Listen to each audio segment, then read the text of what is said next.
Welcome to the Personal Pension Radio Podcast, where it's all about helping you complete your financial journey to retirement. Discover time-tested strategies and get unconventional insights into wealth building and retirement that actually work.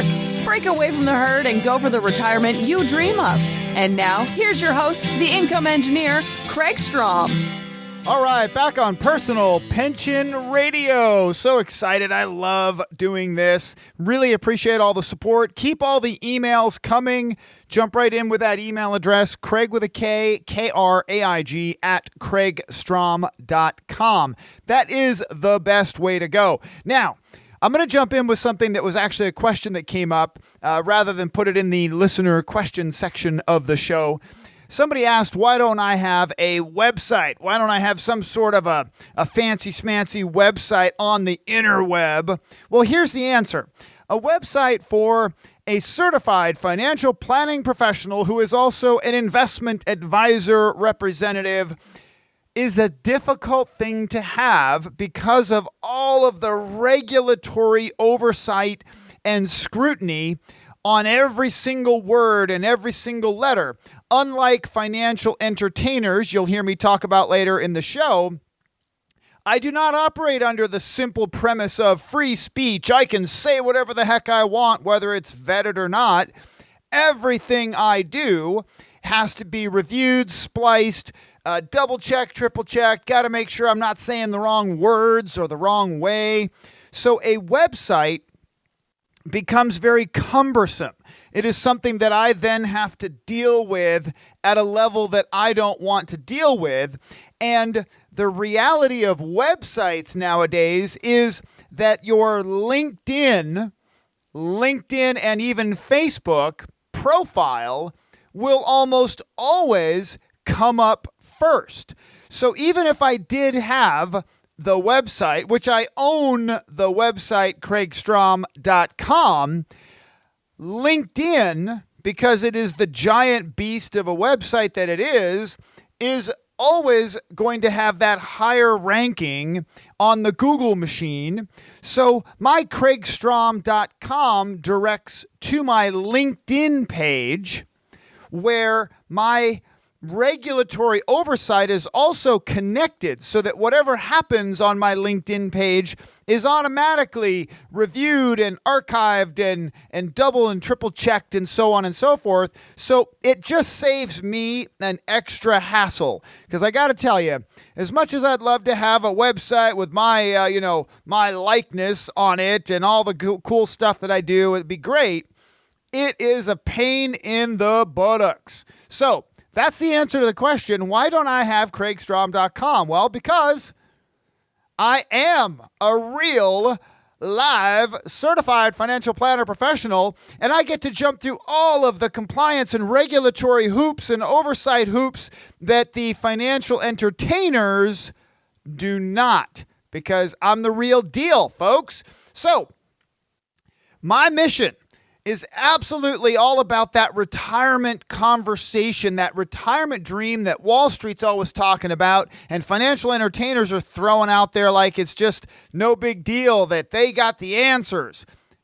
I'm here to tell you that the retirement income conversation is more than just invest. And my mission is to pull back the curtains, open the kimono, if you will, on the truth behind retirement income planning.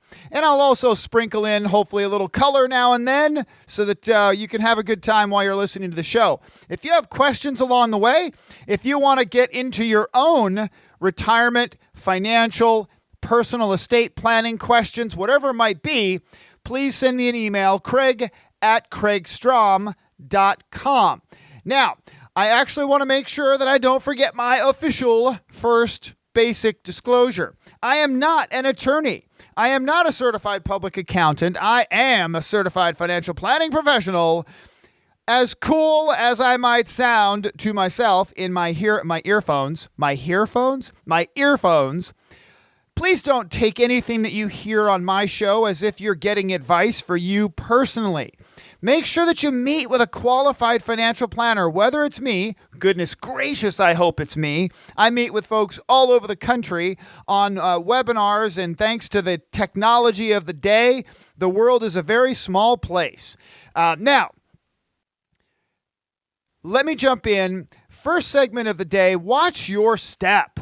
Right? Watch your step. The world is out there throwing out so much information. It's been a while since I've said this, and just to kind of give you an idea of what I mean by this, the news cycle nowadays is 24/7, 365 days a year. The number of online blogs, vlogs, television channels on the internet, on cable, on satellite, it's just overwhelming how many places and outlets there are for information. So what that means is that these places are hungry for content. They are hungry, desperate for content. So that means there's a ton of content that is absolute crap, just absolute hogwash out there. They're just filling pages of websites. They're filling pages of online media, vlogs, TV shows. So much of it is just absolute rubbish. Now, my goal is just to help you now and then pull back the curtain on some of that. This is the one I want you to watch out for today, because it actually hit home in my identity breach, an identity data breach hit home for my wife and I. We actually got a notice from one of the investment companies that I have actually had an investment in over the last couple of years that says, hey, we lost all of your critical data in a security data breach. We lost all of your data, including your birthday, your social security number, your address, you name it. All of our data was lost, and they're letting us know it was hacked. And, oh, we're so sorry about that. Here is a free credit monitoring service for 1 year. According to the government regulations, we have to offer that to you for free. Now, the cool part about this one is that my wife looked over at me and says, do we really need to worry about this? Because she knows, like I do, that our credit, our social security numbers have been frozen with the credit agencies for several years now. That what we have is a credit freeze on our social security numbers, including my daughter's even, that says, even if our most important data, our social security number, is compromised at any organization, no one can actually use that social security number in any significant fashion to get a job, to open a credit card, to buy a car, none of that, right? You just can't use it. Nowadays, you can't even really rent an apartment without a credit check. And the credit check happens on one of three primary credit bureaus. That would be Experian, TransUnion, and Equifax.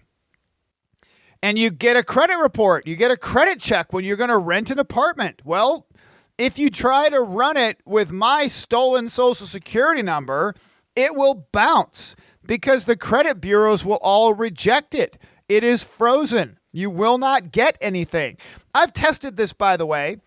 Just before we got the notice in the mail, we had put in for a mortgage refinance, and the credit check process bounced. It bounced because I had not unfrozen or thawed our credit, and the loan processor had to let me know, hey, we weren't able to get your credit report. I said, I know, I was just checking to make sure it was working. And how long do you need it? And which ones do you need me to thaw out? And he said, well, we need you to thaw out all three of them. Okay, no problem. We can thaw them for 24 hours. Just as long as you run your credit report, it's going to freeze right back up again. Okay, no problem. So folks, watch your step. The world out there says in the marketing pitch, you got to get yourself a LifeLock. You got to get yourself a credit monitoring service. You got to do that. Well, fine. You can definitely do that. An identity theft monitoring service, I'm all for it. I don't personally have it because I already assume that my identity, all my important data has probably already been breached or stolen by from a company like Equifax, one of the largest or the largest credit bureau on the planet. They lost everybody's data a few years ago. I mean, people forget. We're just a few years out of the largest data breach I can remember was Equifax losing everybody's data. So I already assume that my identity is floating out there. But the most important part of my identity is the Social Security number. And with my Social Security number effectively frozen, nobody can really use it to do anything. So what if you have my birthday? So what if you have my name? At least you don't have the ability to do anything significant in a financial way because my social is frozen. That's the cool part about it. So the marketing pitch out there that we're all being sold, and even my favorite guy that I'll talk about here in a minute is Dave Ramsey. Even Dave Ramsey is constantly pitching. He's pitching his insurance company partner that also offers credit monitoring service that they'll watch out for your identity for you. You know what he never talks about? Freeze your credit. It's free. I wonder why Dave Ramsey never talks about just freeze your credit. Oh, maybe because they don't pay his organization any money to talk about freezing their credit? He only works with his endorsed local providers and his advertising partners because he's in it to make money. Good for him. But freeze your credit is the ultimate way to lock up your social, right?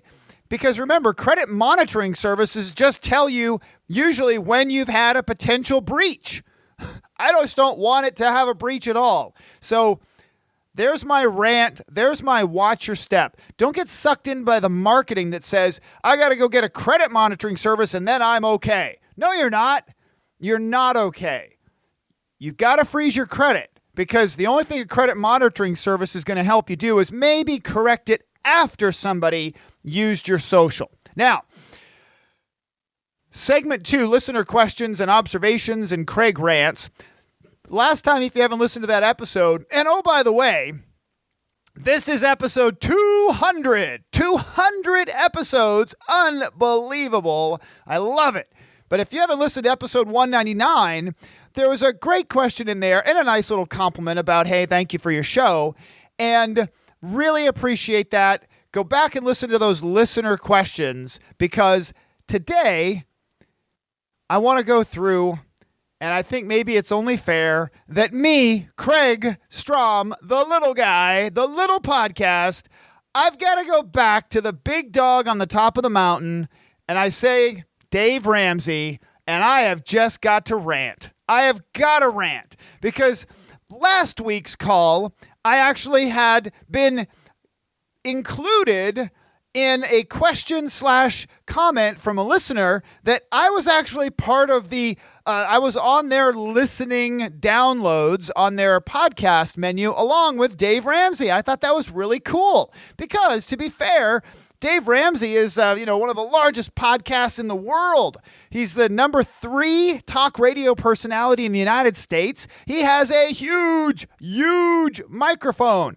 So to be included in there, I love it. But I have got a rant today because last week the caller asked whether she should cash out a pension on his show. This was last week on Dave Ramsey's show. This is what happens to me, by the way, folks. Somebody asked me recently, you kind of get all excited about Dave Ramsey. Why is it that you talk about him so much? Well, because he does have this huge audience and this huge microphone, I feel like it's my responsibility to say, hey, from whatever volume I can attain on this show to say, hey, that is wrong. That is very, very wrong because nobody else is out there really challenging his bad advice. So last week, I'm just driving home and I have a commute 2 to 3 days a week. I drive out to Orange County from where I live in Norco, California, and I end up in traffic. Inevitably, here in Southern California, there is no time of the day that you don't expect to somehow end up in traffic. But in the afternoons, coming back to my house, I know that I'm going to be in traffic. So I plan phone calls, callbacks, etc. while I'm in traffic because I need to be on the phone or talking to these folks anyway. So I might as well do that while I'm driving and make the most of my commute on those days. Now, sometimes I finish my phone calls and then I turn on the radio. And I only have 3 primary channels that I listen to. I listen to talk radio or I listen to podcasts in my car. I generally don't listen to anything else. I have 3 talk radio stations. Depending on where I am on the drive, one of them might come in better than the other. And then I'll listen to podcasts. This particular day last week, I turned on the radio and it was actually on the station that Dave Ramsey is on in the afternoon. And sure enough, right there.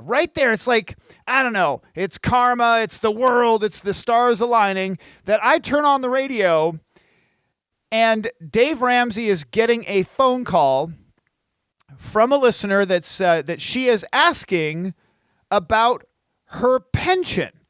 Now, just for the record, folks, pensions are extremely rare. You hear my title is Personal Pension Radio. The title of this show, Personal Pension Radio. Pensions are a very special thing, extremely rare. Today, only about 7% of the population in the U.S. has a pension, and most of those are government employees of some sort. That's teachers, that's firemen, police, city officials, state officials, government officials, right? Pensions are generally now only offered by entities, organizations that have some kind of taxing authority. The ability to fund pensions requires a ton of money, so you generally only see them in government agencies, right? Now, this person called in to ask Dave Ramsey whether she should wait until she was 60 years old or should she take advantage of listen to that word, take advantage of the early cash out provision. Her pension, she's a government worker and she has a pension. I believe she's not in the state of California because I would have lost my mind even more if she was. But as far as I remember, because I caught it just as she started asking her question, she's got a pension. She has an option to take it at age 50. She can cash out an amount of money, or she can wait until she's age 60 and she can take her full pension. So at age 50, she could cash out, or she could start taking a pension at a reduced rate. And what does she do? That's the thing, right? That's the thing. She's asking Dave Ramsey, should she start taking her pension early or wait till she's 60? Well, here's the details. If she waits until she's 60, the pension amount goes up 5% per year. 5% per year, the pension benefit goes up. Now, Dave Ramsey's take on it is that when you die, that money is gone.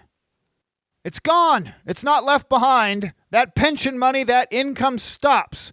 And it's not left, you can't leave it to your kids.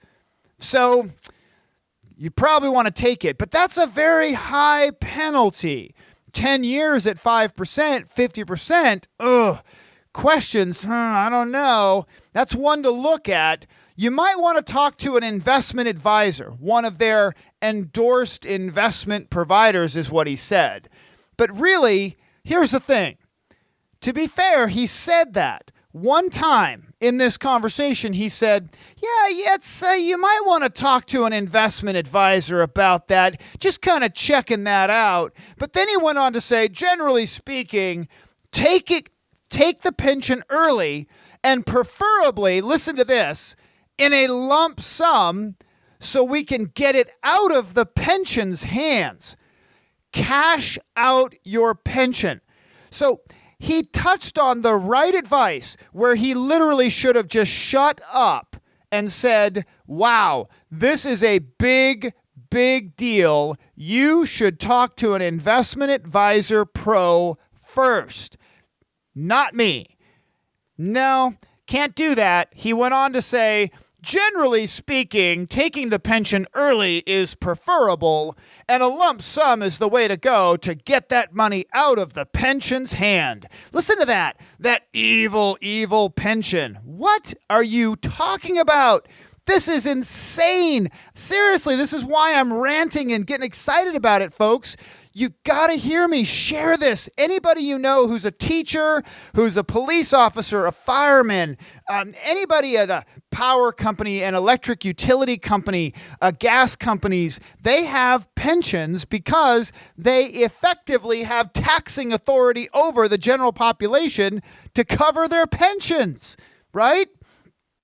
Let's just do something here for the exercise to help close the loop on this that Dave Ramsey never, ever does. Because seriously, anytime that he would ever have to be in the room with someone like me who's going to challenge him with real numbers and real math, he's going to lose every time. So let's do something that Dave Ramsey and other financial entertainers never do.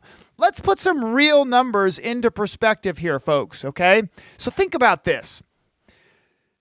Let's just say this person had a basic pension at age 50. Let's say that she could start cashing in $1,500 a month. Now, somebody that has worked in California for a long, long, long time, $1,500 a month is probably going to be a low number. California has the highest pensions for teachers, firemen, police in the country. So I'm just going to say, let's say a pension is $1,500 per month, starting at age 50. According to the caller, age 50, it will grow by 5% per year over the next 10 years. Now, that is not a compounding growth. I am assuming a simple interest add 5% on top necessarily. Well, it is a compounding effect. My apologies. But it's just add 5% to the actual monthly benefit, not 5% to some giant pool of money or anything like that. It's 5% added to the monthly benefit. What I meant to say is it's not a linear, simple interest, the same increase every year.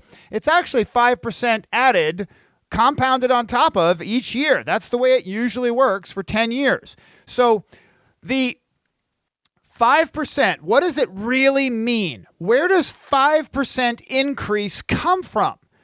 Think about this for a second. If you had an investment account that increased at 5% every year, kind of compounded every year, a lot of folks like financial entertainers and investment folks would say, well, that's not a very good increase because the stock market will do a much better rate, like 10%. 5% is not very good. Well, we're talking about an income number that I'm going to put some real numbers to in a moment. But the 5% increase comes from mortality. It is a mortality credit.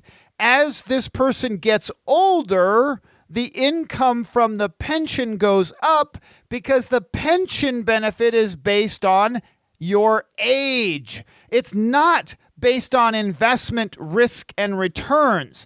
A pension, much like a guaranteed annuity income, is based on your age, your mortality. So the increase doesn't come from some risky investment that has to go up every year.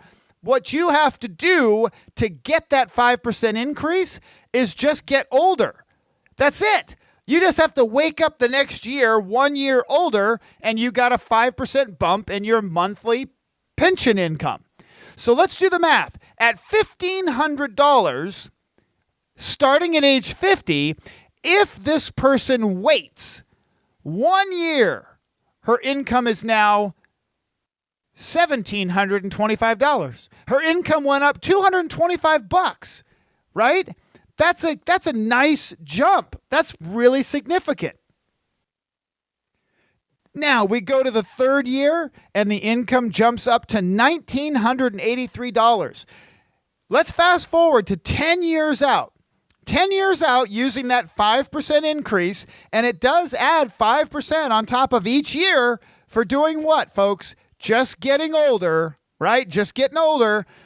In the 10th year, using my math, her pension is now $5,276 a month. That's a $3,776 increase. Now, I'm using very basic calculations here, and I go back to the correct advice that Dave Ramsey gave in the beginning of the call, where he should have just shut up and said, go talk to an investment advisor. Do not make this decision without talking to a pro. Don't talk to me because I don't know what I'm talking about. He didn't say that. He went on to say, we usually recommend cashing out pensions and preferably getting a lump sum. Oh, horrible advice, right? That's terrible, because we go from a $1,500 monthly start to age 60 at a $5,276 increase, right? Or income. That's a $3,700 per month increase. Now, that income, $5,276, is $63,000 per year. Now, that actually sounds like a pretty accurate pension number for a municipal employee that is not in California, and even some in California. That's actually a pretty spot-on number that I would look at and go, yeah, at age 60 to 65, that's actually a pretty solid pension number. $63,000 per year. Now, what was Dave Ramsey's primary fanboy advice? Fanboy, and I'm using that word. Yes, I said fanboy because I seriously think that he is a shill for Wall Street, because his advice is always invest, invest, invest, and go buy a basket of investments, invest, invest, invest. He's a shill. He's a fanboy for Wall Street. So how big would an investment account, remember what his advice is, you should cash out that terrible pension. How big would an investment account have to grow up to in order to match that kind of income? Well, using the 4% rule, and for those of you, just a quick recap, the Wall Street community, and by the way, yes, I am an investment advisor representative with a big investment firm, and yes, I'm a fan of investments when appropriate, but I'm not a fanboy.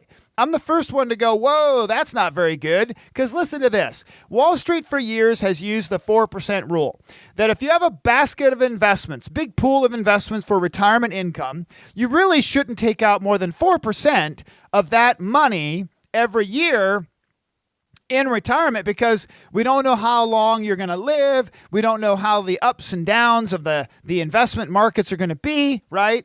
Well, if we use the 4% rule, and we're trying to get a $63,000 income to match that terrible, terrible pension, you need to have $1.58 million in an investment account to equal $63,000 a year. And oh, by the way, the $63,000 a year using the 4% rule, there's a 12 to 15% chance that you'll still run out of money before you die. It's unbelievable, right? No big deal. You just have to grow up your terrible pension money to $1.5 million. Have you ever heard Dave Ramsey speak of the 4% rule? Let me know, by the way. Let me know if you've ever heard him speak of the 4% rule when it comes to retirement income, because I've never once heard anything but, oh, investments will earn an average of 10 to 12%, and you'll be rich, so that'll be okay. You won't need any stupid pensions, right? To be clear, Dave Ramsey focuses on the idea that if you take a pension, you cannot leave it to your children. let's talk about that for a second. He did focus on that in this call, or at least he emphasized it, in my opinion, the idea that if you take a pension, an income that cannot be transferred to your children, so we're going to cash out and get a pension instead, right? You can't leave it to your kids. So my take on this is that if you want to sacrifice your own personal enjoyment in retirement for the benefit of leaving money to your kids, forego the pension, right? I say the same thing about reverse mortgages. If you live in a home that you're planning to live in for the rest of your life because it's a good single-story house to live in and die in, and it's all paid for, I talk to folks all the time about it. I say, well, you want more income? Yeah, we really, really would love to have more income. Well, get a reverse mortgage. Oh, no, I could never do that. Why? Well, I want to leave my house to my children. Okay, fine.